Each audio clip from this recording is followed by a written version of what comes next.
長毛話好多時候咧嗰啲親中愛國議員咧，將你係標籤為激進派啦。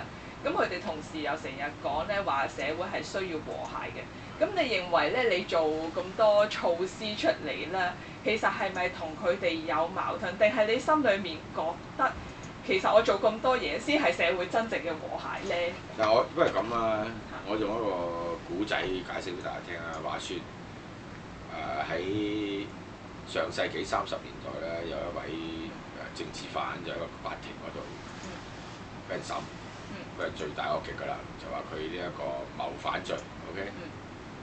咁就佢喺度講嘢，咁嗰個法官咧就佢講嘢就議論萬生，好好笑。咁個法官話：喂，你肅靜喎，呢度係法庭嚟㗎喎，係咪？你唔能夠咁樣嘅喎，我哋要團結喎，國民團結喎，呢個國民政府嚟。你點知嗰個政治犯點講？佢話：哦，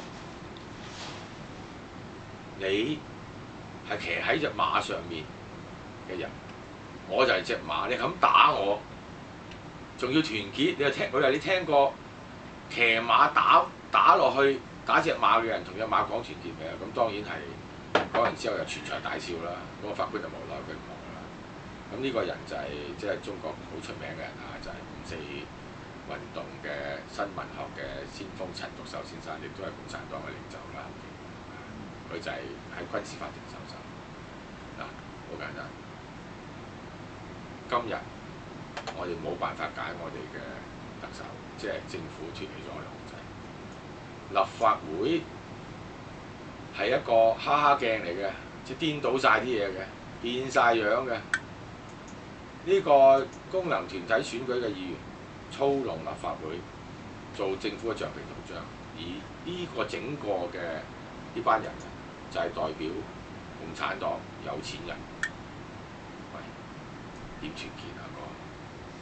係咪？你只不過係講俾佢聽，喂，痛啊，唔好再打啊！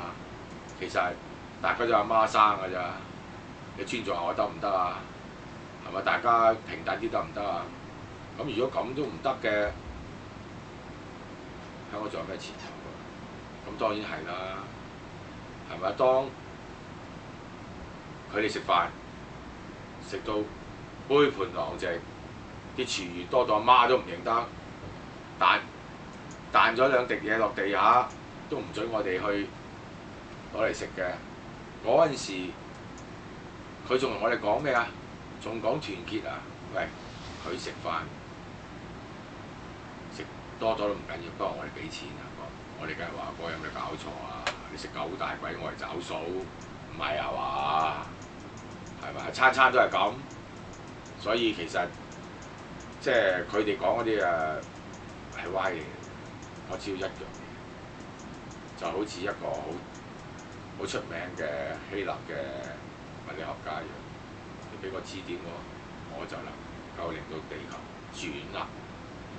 如果你俾一樣嘢我，你俾個平等嘅政治權利俾我，我就同你講和平啦，當然係咪？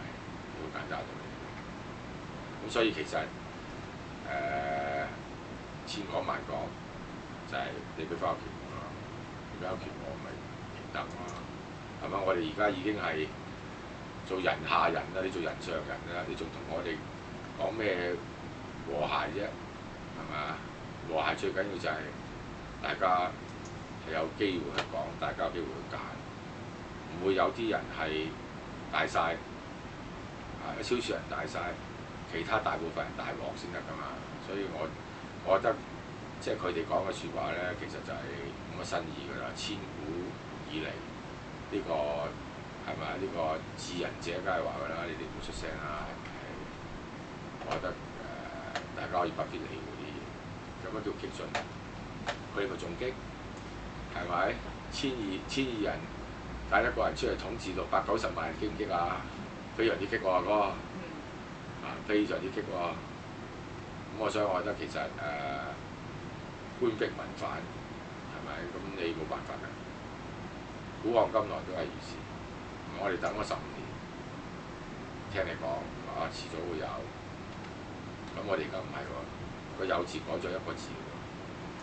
佢冇乜改動啊，佢係遲早有。其實咧，而家改咗，佢遲早完，咁搞掂啦。改一個字啫，唔係多，我哋一啲都唔驚。